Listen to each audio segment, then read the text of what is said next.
इसके पहले वाले लेसन में भाषा के बारे में विभिन्न प्रकार की जानकारी अर्जित की कि जैसे राजभाषा किसे कहते हैं, राष्ट्रभाषा किसे कहते हैं, लिपि क्या है, भाषाई कौशल के बारे में हमने जानकारी प्राप्त की। अब चूंकि हम व्याकरण का प्रारंभ करने जा रहे हैं, इसलिए पहला जो विषय है, पहला जो बिंदु है, वह मैंने लिया है वर्ण विचार।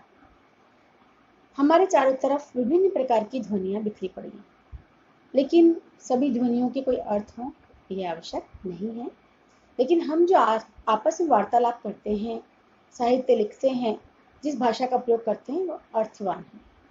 तो हम जिस ध्वनि का प्रयोग करते हैं वो भाषा का रूप लेती है, और भाषा की ही सबसे छोटी इकाई अर्थात ध्वनि को ही हम वर्ण कहते हैं। आइए हम प्रारंभ करते हैं वर्णों के बारे में अध्ययन करना।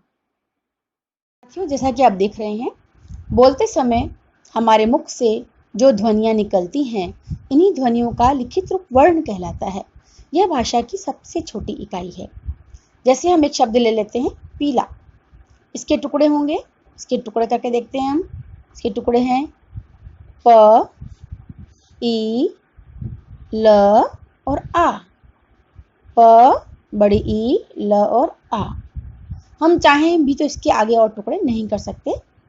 अतः ये ध्वनियां वर्ण या अक्षर कहलाती हैं। तो वर्ण की क्या परिभाषा हुई, ये नीचे की ओर मैंने लिखी हुई है। वह सबसे छोटी ध्वनि जिसके और खंड नहीं हो सकते, वह ध्वनि वर्ण कहलाती है। और वर्णमाला किसे कहते हैं? वर्णों का व्यवस्थित समूह वर्णमाला कहलाता है। हिंदी वर्णमाला में मुख्य रूप से अ से ह तक 44 वर्ण हैं।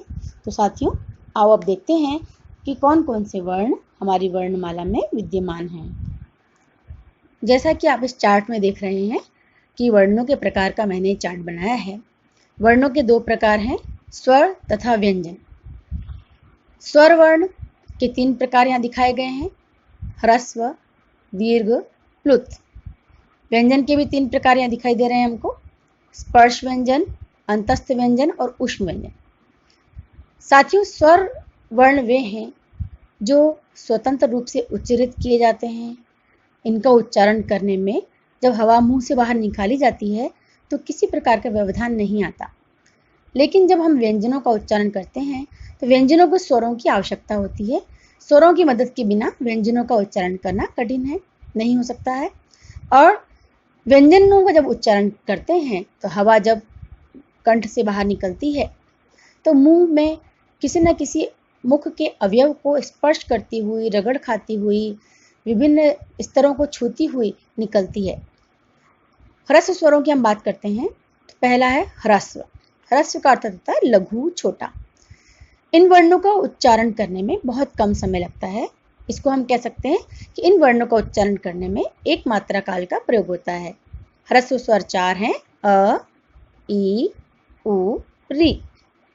उसके बाद हम देखते हैं दीर्घ। दीर्घ का मतलब होता है बड़ा।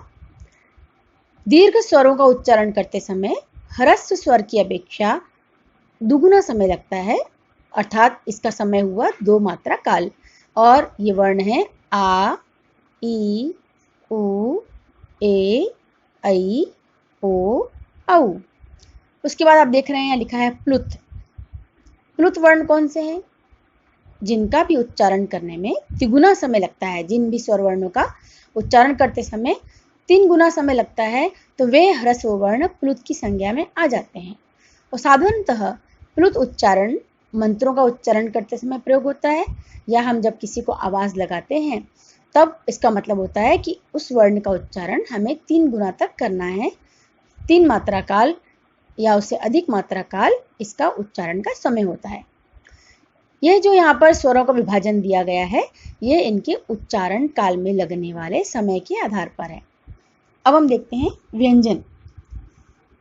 व्यंजन वर्णों के यहाँ 3 प्रकार मैंने लिखे हुए हैं, स्पर्श, अंतस्थ, ऊष्म। स्पर्श वर्ण है क से लेकर म तक। 5 वर्गों के वर्ण। 5 वर्ग मतलब क वर्ग, च वर्ग, ट वर्ग, त वर्ग और प वर्ग। इन 5 वर्गों के 5 वर्ण स्पर्श के अंतर्गत आते हैं। उसके बाद हम लेते हैं अंतस्थ वर्ण। अब इन्हें अंतस्थ क्यों कहते हैं, इसकी चर्चा हम जब व्यंजनों को विस्तार पूर्वक पढ़ेंगे तब वहाँ करेंगे। अंतस्थ 4 वर्ण हैं, य, र, ल और व। ऊष्म, ऊष्म भी 4 वर्ण हैं, श, श, स और ह। साथियों, ये जो विभाजन किया गया है, यह विभाजन मैंने केंद्रीय मानव संसाधन विकास मंत्रालय द्वारा जो हिंदी भाषा संबंधी, देवनागरी लिपि संबंधी जो बुक है उनकी, उसमें से लिया गया है।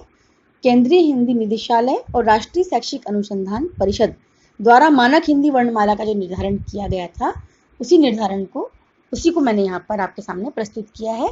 इस प्रकार से हम देखते हैं कि ह्रस्व स्वर हैं 4, दीर्घ स्वर हैं 7।